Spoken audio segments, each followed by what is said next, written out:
Bonjour à tous, bienvenue dans notre dernier épisode sur Pierre, sur ces rochers, je bâtirai mon église. Et on va voir justement la suite, qui c'est l'histoire des clés, les symboles du Vatican, que je peux délier toi ou pas, sur sa terre ou sur le ciel. On va connaître qu'est-ce que c'est ça aujourd'hui, parce qu'on a déjà vu qu'est-ce que c'est Pierre, qu'est-ce que c'est l'enfer, qu'est-ce que la porte de la mort, les contextes même. C'était une belle aventure jusqu'à présent. Merci beaucoup pour tout ça, mon ami. Et merci également à tout le monde qui nous a suivis jusqu'à présent. N'hésitez pas à mettre en commentaire des idées. Qu'est-ce que vous voulez qu'on fasse dans les prochaines séries? Et également, je pense qu'on sera presque à la fin de l'année ou à la fin de l'année avec cet épisode. Hein, parce que, je ne sais pas si vous savez, on fait ça en avance. Comme ça, on a notre temps pour voir étudier, voir qu'est-ce qu'il y en a. Si c'est déjà à la fin de l'année ou pas, je souhaite quand même un bon Noël. Peut-être c'est déjà passé. Donc, j'espère que vous avez déjà passé un bon Noël et que vous avez eu ou aurez une bonne année à tout le monde. Profitons avant ça de connaître un peu qu'est-ce que c'est les clés du paradis. Voilà, alors là, oui, voilà, il n'y a pas de clé du paradis dans le texte. Coff, pas du tout.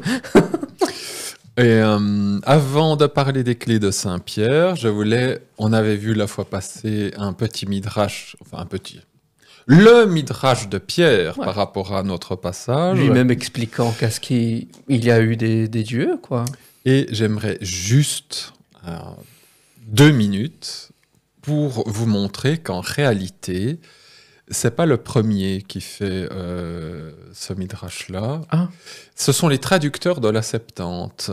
Quoi? Donc ils ont tiré quelque chose de l'Ancien Testament pour expliquer la même chose. Les traducteurs, ça c'est aussi un sujet que j'aimerais bien une fois aborder. C'est parce que certaines personnes sont perturbées, parce qu'il y a des enseignements qui nous disent la Bible hébraïque, il y a des passages qui sont manquants, les scribes ont mal recopié.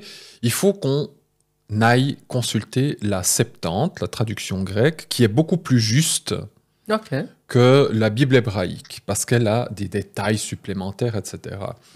C'est vraiment, on retourne les choses à l'envers. En réalité, la Septante est une traduction qui a commencé au IIIe siècle avant notre ère, à Alexandrie, par des Juifs pieux.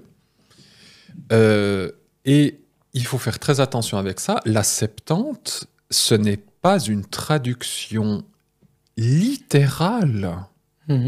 Ils n'ont pas traduit mot à mot, mot à mot. Déjà, c'est pas possible. Rien que c'est déjà pas possible. Et dans la pensée de l'Antiquité, chez des Juifs, quand on traduit, on interprète. Donc la traduction de la Septante, si elle comporte par exemple des précisions que nous n'avons pas dans le texte dit massorétique ou la Bible hébraïque, c'est pas que la Bible hébraïque aurait perdu des choses et puis que la Septante aurait eu un texte hébreu mieux que celui qu'on a là. C'est que la Septante, simplement, les traducteurs ont été inspirés, parce qu'il y a une certaine inspiration quand même, et ils ont donné des interprétations d'un passage. C'est tout. Ça fait presque une photo de tout ce qu'ils ont étudié jusqu'à présent sur la totalité de tous les textes. Oui, en plus ils avaient on est en 3 siècles, un peu moins de 3 siècles avant Jésus, ils avaient déjà bien étudié la Torah, etc. Donc ils se permettaient d'interpréter. Ils ne faisaient pas des traductions littérales. Donc c'est pour ça que vous avez des passages dans la Septante, mais il n'y a pas que la Septante, les Targumim aussi, les traductions araméennes, où des passages, on va mettre un passage le Messie, au lieu de dire l'étoile ou des choses comme ça. On a vu ça sur les psaumes 145, non? Ils ont ajouté même. Voilà, vous voyez ici dessus, c'est ça, dans le psaume 145 qu'on a fait, voilà, dans la Septante, le fameux verset manquant, il est rajouté. Enfin, le fameux verset. La lettre manquante est rajoutée, parce que... Il manquait? Il manquait, donc on rajoute. Mais non, c'est le texte hébreu qui n'a pas cette lettre qui est plus correcte. On a vu jusqu'à présent que c'est en vérité plein de clins d'œil. C'est fait exprès, La Septante, elle gomme ces choses-là. C'est dommage. Bon. Et juste pour vous montrer que la Septante fait déjà un midrash de notre passage, c'est que, alors je le mets ici, Go. alors vous êtes obligé de retourner à des vidéos précédentes, Oui. parce que je parle de ça déjà. Ouais. On a vu, quand Jésus dit « les portes de l'Hadès n'auront pas le dessus, Oui. ne prévaudront pas, n'auront pas la force », on a vu que c'était « kata iskuo », Oui. le verbe. Et puis, dans Genèse 49, 24, c'est aussi un passage qu'on avait déjà lu. C'est une prophétie de la tribu de Joseph. Il est dit « Son arc est resté ferme, ses bras ont été fortifiés par l'intervention du Dieu puissant de Jacob. Il est ainsi devenu le berger, la pierre d'Israël. Donc, on nous parle d'un descendant de Joseph qui sera le berger, la pierre d'Israël, c'est-à-dire le Messie. Bien. Oui, oui. Alors, en hébreu, c'est bien Even Israël, la pierre d'Israël. Oui. Bien. Est-ce que en grec, on a traduit par litos Israël? Ils ont fait un commentaire alors. Là, ils ont fait un commentaire. Qu'est-ce C'est pas qu'ils ont- olitos, c'est Oh. katiskusas. C'est le verbe qu'on a dans le passage de Matthieu, prévaloir, être plus fort. Et Jésus dit, les portes de l'Hadès ne seront pas plus fortes. Oui. Ben, c'est le verbe qu'on a ici. Ça veut dire que le Messie, ils ont traduit le mot pierre par le mot être plus fort. Et donc, la Septante, elle nous fait déjà un midrash qui sera après utilisé ici, Oui. quand il dit « les portes de l'enfer n'auront pas la force contre l'Église ». Par contre, la pierre d'Israël, lui, aura la force. Wow. Donc, on a le même verbe. Je trouve ça intéressant Oui. que dans Matthieu 16 en grec et dans la Septante en grec, on ait le même verbe. Pour Matthieu, c'est par rapport à l'Hadès. Oui. Mais pour la prophétie de Joseph, c'est le Messie qui, lui, sera le plus fort. Donc voilà, juste pour montrer un petit midrash qui est déjà entre la pierre qui devient la plus forte. Les champions même. Oui, Les alors moi j'ai traduit comme ça parce que c'est difficile en français de traduire Les plus forts. en le plus fort avec un substantif. Ok. En grec, on peut. Le grec, on peut utiliser un verbe et puis le substantiver. Ouais. En français, on peut pas toujours. Ok. Être le plus fort, on peut pas dire... Oui, on pourrait dire le plus fort d'Israël. Bon, ça pourrait être traduit comme ça. Intéressant. Voilà, simplement pour vous montrer que la Septante, elle traduit pas littéralement, mais elle a interprété. Ils donnent Parce des que indices. sincèrement, il n'y a pas de souci de traduire par litos. Hein. Ah. Moi, je vois pas pourquoi ils utilisent ce verbe-là comme ça. Ting, comme ça, tiens, ils se sont dit, bon. C'est cool quand même. Alors maintenant, nous allons parler des clés de Saint-Pierre. Ah. Alors, de savoir qu'est-ce qui, quand il dit « Je te donnerai les clés du royaume des cieux », ce que tu liras sur la terre aura été lié dans les cieux, ce que tu délieras sur la terre aura été délié dans les cieux. Je fais juste une parenthèse rapide sur le royaume. Il dit « le royaume des cieux ». Le royaume des cieux, c'est simplement pour dire que Dieu règne, c'est tout. Ok. Dieu règne. Que Dieu a un règne ici-bas. Alors, comment est-ce que Dieu peut régner ici-bas? J'ai pas de souci. Dieu, s'il veut faire descendre du feu du ciel, il fait descendre du feu du ciel. Là, il n'y a pas de souci. Mais comment est-ce que Dieu peut faire la démonstration de son règne dans ce monde? Si je te dis, comment est-ce que Dieu peut montrer qu'il existe dans ce monde? Il se montre pas déjà. Attends. Alors d'accord, il se montre pas, mais je veux dire, il peut quand même montrer qu'il existe. Il va utiliser quoi pour montrer que Dieu existe? Nous? Ben oui, Ouais. il doit utiliser les hommes. Ok. Donc quand on parle dans la Bible du royaume de Dieu, c'est pas un machin ou un endroit où Dieu est là, ou je sais pas quoi. quand on parle du règne de Dieu biblique, c'est de dire je me montre au travers de mes fidèles. Jésus dit, les pharisiens vont poser la question à Jésus, comment est-ce qu'on voit le royaume de Dieu? Montre-nous, comment est-ce qu'on voit? Déjà, Jésus il dit, le royaume de Dieu, il ne se voit pas avec les yeux. Donc, ce n'est pas quelque chose qui frappe le regard. On dit, ça, c'est le royaume de Dieu. Il dit, le royaume de Dieu est déjà parmi vous. Okay. C'est moi, Jésus, je suis le royaume de Dieu, je suis le représentant du royaume de Dieu. Si je chasse les démons par ma puissance, vous avez une démonstration du royaume de Dieu. Donc, quand Jésus dit à Pierre, je te donnerai les clés du royaume des cieux, ou le royaume de Dieu, qui est un parallèle, c'est de dire, je vais te donner quelque chose qui va manifester la puissance de Dieu. C'est tout. Comment Dieu va agir. Le royaume de Dieu, il est aussi à attendre, bien entendu. On attend Jésus qui revienne. Là, le royaume de Dieu, il sera très visible quand Jésus reviendra. Ouais. Mais pour l'instant, le royaume de Dieu, il ne frappe pas les regards. Il se fait au travers de personnes comme toi, comme moi, comme ceux qui me regardent. Simplement, voilà, nous manifestons le royaume de Dieu. Okay.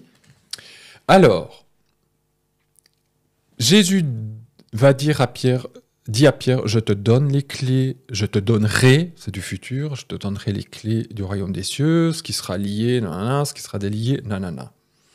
Alors, il est vrai qu'il dit ça à Pierre, que c'est quelque chose de très précis pour Pierre, mais il faut aussi le dire qu'il le dira en Matthieu 18, où il le donne à son Église. Okay. Donc, les clés ne sont pas réservées que à Pierre, elle sera aussi donnée à l'Église. Il dit, Matthieu 18, 18, pour ceux qui veulent voir ça précisément. Alors, une clé, ça sert à quoi? Ça sert à ouvrir une porte. Oui. Ou à fermer une porte, peu importe. Les verbes utilisés, liés et déliés, nous sommes obligés d'aller voir dans la pensée hébraïque ce que ça signifie. Ok.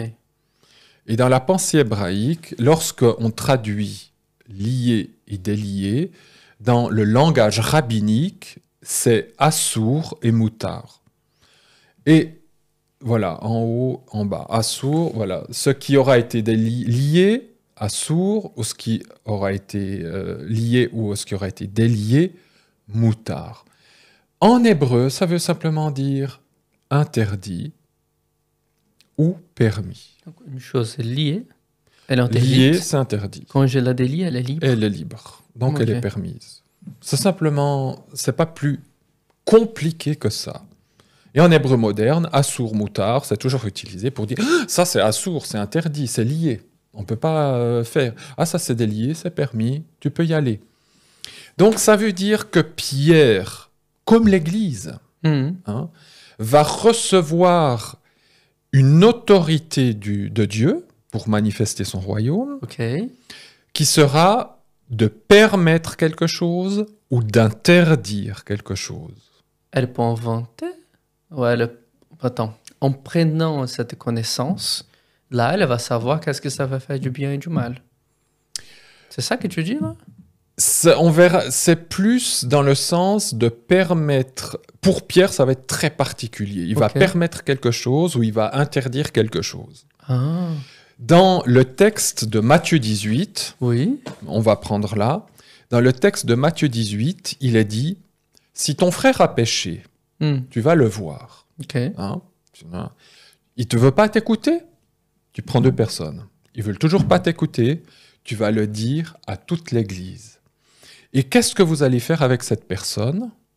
Vous allez la lier, vous allez lui interdire de toujours être dans l'Église. Oh. Vous allez l'excommunier. Et c'est ce qu'on voit. Aujourd'hui, ça ne se fait plus. Hein. Aujourd'hui, on permet tout. Aujourd'hui, il y a tout qui est permis. Tout est délire. Aujourd'hui, il n'y a plus de clé. Aujourd'hui, la clé, elle est oubliée, elle est dans les oubliettes, elle est comme ça, là, parce que tout est permis. Bibliquement parlant, il y a des choses qui sont permises, des choses qui sont interdites. Et c'est pas moi tout seul qui vais dire ça, c'est permis, c'est pas interdit. C'est collégial, c'est l'Église. Et à un moment, Pierre dit aux Corinthiens, vous laissez des gens faire des choses dans l'Église qui sont très graves et que même les païens ne font pas. Vous devriez jeter cette personne en dehors de l'Église pour qu'elle se repente. Vous devriez la lier, la lier, lui interdire. C'est ça le pouvoir des clés. C'est permettre ou interdire l'entrée de quelqu'un. C'est d'exercer ce qu'on appelle d'exercer la justice dans l'Église, d'exercer l'ordre dans l'Église. Alors ça, c'est pour l'Église. Mais pour Pierre, il a eu un autre mandat qui va un peu dans ce même sens, qui est très particulier.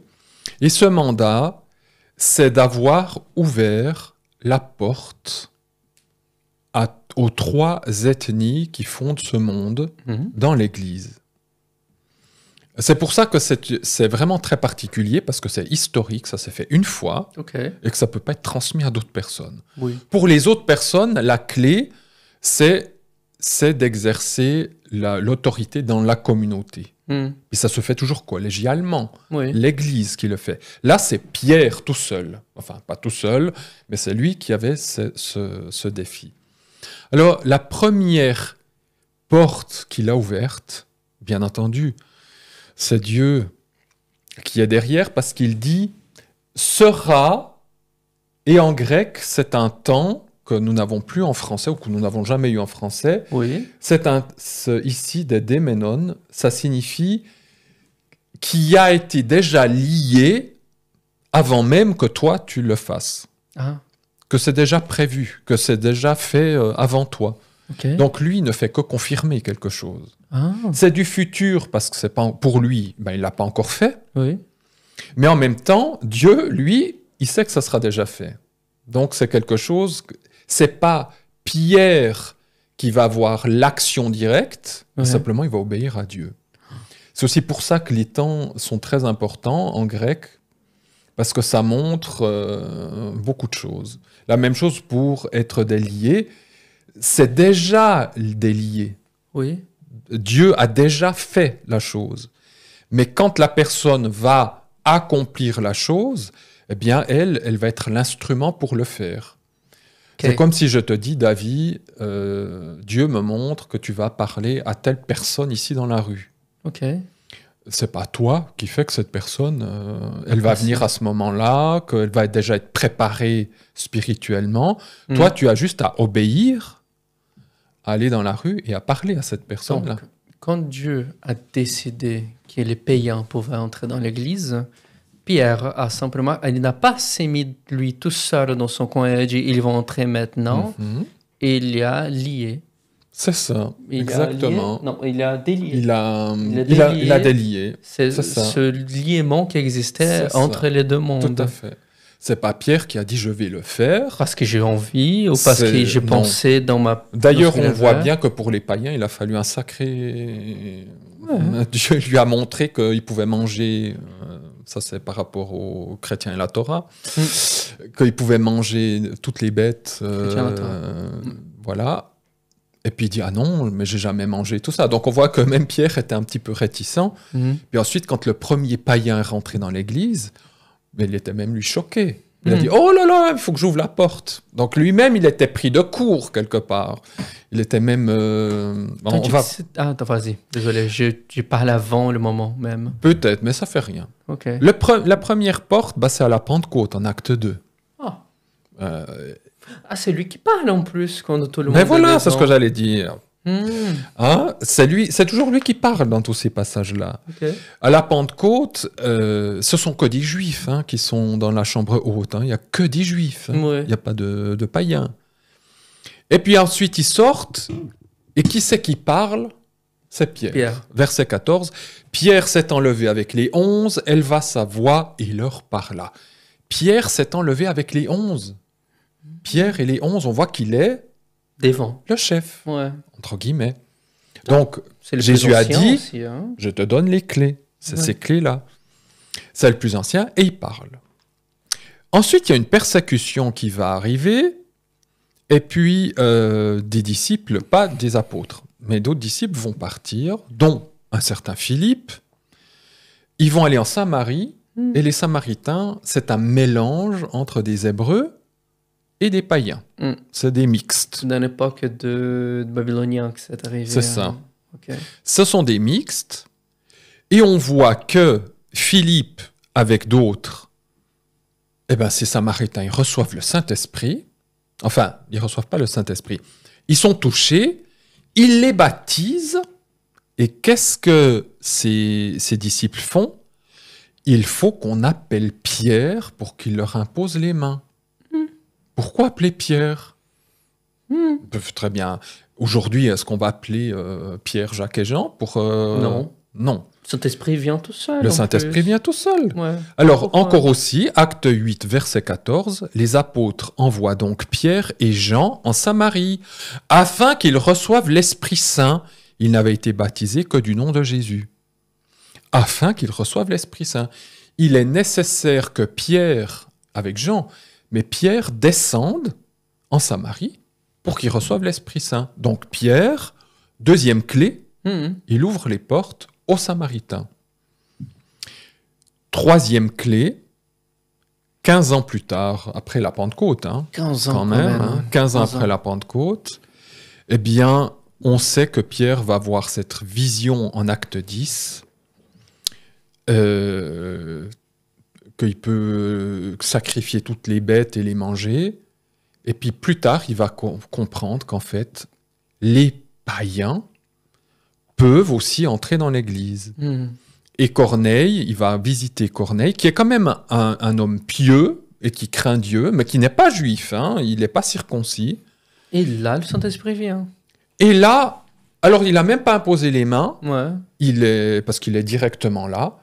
Et puis, C'est quand Corneille commence à parler, non? Corneille parle en langue et reçoit l'Esprit Saint. Et Pierre dira, la même chose que nous, il y a 15 ans en arrière, exactement, pour un païen qui ne fait même pas partie du peuple de Dieu.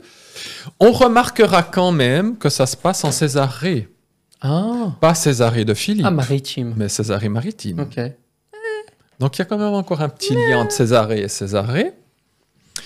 Et au chapitre 15, il y a ce fameux conseil des apôtres, Oui. où ils doivent délibérer, parce que Pierre s'est quand même fait taper sur les doigts. Ils ont dit « mais t'as mangé chez un païen, qu'est-ce que tu fais ?» Et à ce moment-là, il y a tellement de problèmes, parce que des païens rentrent dans l'Église, et puis il y a des tensions chez les Juifs messianiques. Ils disent « mais attendez, ils doivent se faire circoncire, ils ne peuvent pas rentrer comme ça, etc. » Et le chapitre 15, le chrétien et la Torah, faut aller voir tout ça. Dans ce chapitre, on voit qu'ils mettent au clair en disant non, les païens ont le droit de rentrer dans l'Église et on n'a pas besoin de les circoncire, on n'a pas besoin de leur faire tout un catéchisme rabbinique. Et encore une fois, c'est Pierre qui va parler en premier, et puis ensuite, c'est Paul, Barnabas et puis Jacques qui va clôturer la discussion. Et à partir de ce chapitre-là, très exactement le verset 7 du chapitre 15, on ne voit plus jamais Pierre. Donc, Pierre est très présent dans la première partie des actes, parce que c'est à lui qu'était donné ce pouvoir des clés, d'ouvrir aux 3 ethnies différentes. Maintenant que tout le monde peut rentrer dans l'Église, il a permis, il a moutard, il a délié, il a fait ce qu'il devait faire. Alors, ne me demandez pas pourquoi il fallait que ce soit Pierre qui fasse ça, ça c'est Dieu qui sait. Mais il veut collaborer avec les hommes, c'est comme ça. Et à partir du verset 7 du chapitre 15, il n'y a plus du tout la mention de Pierre dans le livre des Actes. Celui qui va prendre la suite, c'est Paul. C'est lui qui sera la vedette dans le livre des Actes. C'est une vedette sans clé en plus. Il fait simplement... Alors lui, il n'a plus besoin de clés, dans le sens, il aura les clés pour dire c'est vrai, c'est faux. Oui. C'est plutôt des discussions. Voilà, et discerner celui qui est vraiment converti de celui qui n'est pas. Et même Pierre, quand il a écrit dans son épître, il n'a pas de clé dedans qu'à mentionner. Non. C'est que des discussions aussi. Il n'y a aucune clé. Nulle part dans les épîtres de Pierre, on voit qu'il a un pouvoir spécial sur quiconque. Ce pouvoir en soi délié et délié, c'est encore présent dans les Dans assemblées. l'Église, maintenant, on pourrait dire, comme il dit, je suis ancien parmi vous. Ça veut dire qu'il a toujours les clés, mais avec les autres. C'est dans l'Église. L'Église en soi, elle a les clés pour autoriser ou pas autoriser l'introduction de personnes ou pas. On n'introduit pas n'importe qui dans l'Église. Normalement, l'Église, elle doit exercer une certaine... je ne sais plus le mot exact, mais une certaine, pas jurisprudence, autorité pour... bienveillance. Elle doit le faire avec bienveillance, mais c'est plutôt une autorité de dire ça on permet pas. C'est de jugement, on a ça dans toutes les associations. On peut accepter qui on veut pas dans une association. C'est ça. C'est la même chose avec l'Église, où on a cette autorité de le faire. Mais c'est pas une autorité, j'ai le pouvoir de te pardonner, ou j'ai le pouvoir de t'envoyer en enfer. Je ne sais pas quoi. Ce que certaines églises pensent avoir, n'est-ce pas? Donc, je crois qu'on a fait le tour. On a fait un beau tour, mon ami. De notre ami Pierre, de ce passage, qui nous a envoyé un peu dans plein de directions. C'est beau. On a vu la porte de l'enfer, on a parlé de Dieu pain, on a parlé des rochers, rocs, les noms des pierres. On a allé même chez Juge pour se connaître un peu plus sur Dan. On a parlé de l'Apocalypse, même d'eschatologie. Et on a parlé du contexte même de l'époque avec Césarée maritime. Et après, qu'est-ce que c'est délié dans une assemblée? On a parlé d'église aussi. L'église de l'Ancien, Nouveau Testament. Oui. Pour 5 versets. Voilà. C'est bien la Bible, ça. Hein? On tire une petite chose, on a tout. Mais c'est toujours très bon, ce gâteau, mon ami. Et à nous, maintenant, de savoir qui est Jésus. Ouais. À la fin, la question principale est celle. C'est mettre devant la porte de la mort et demander qui est le vrai. Voilà. Il y a la vie, il y a la mort. Choisis la vie. C'est ce que le Deutéronome nous demande. Hein. Choisis la vie. Choisis la vie. Bon, mes amis, merci à tout le monde qui nous a suivis jusqu'à présent. Je souhaite une bonne année à tout le monde. Je pense que ça va sortir. Je pense, oui, bonne année. Soit la fin de décembre, soit début janvier. De toute façon, on va faire juste. De toute façon, on va faire juste. Hein. J'espère que vous avez tous passé un bon Noël. J'annonce déjà qu'on va faire quand même un séminaire le 30 janvier. Et pour ceux qui sont intéressés, ça va faire sur Twitch. Ça va être tous les mercredis à 19h15 sur Twitch et les vendredis soir à 20h. Et ça va être sous les psaumes. Si vous êtes intéressés, n'hésitez pas à nous contacter, mettez en commentaire. Et si vous avez des idées des psaumes qu'on pourrait commenter ça, n'hésitez pas non plus. Hein. On peut, il y en aurait déjà assez. Il y en aurait assez de manière. Mais en tout cas, on pourrait peut-être connaître davantage. N'hésitez pas également de mettre en commentaire, de vous abonner. Et je vous remercie énormément pour nous avoir suivis jusqu'à présent. N'hésitez pas de mettre le pouce, comme ça aide beaucoup la chaîne. Et bon, en une prochaine série, et au revoir. Hein? À bientôt. Au revoir.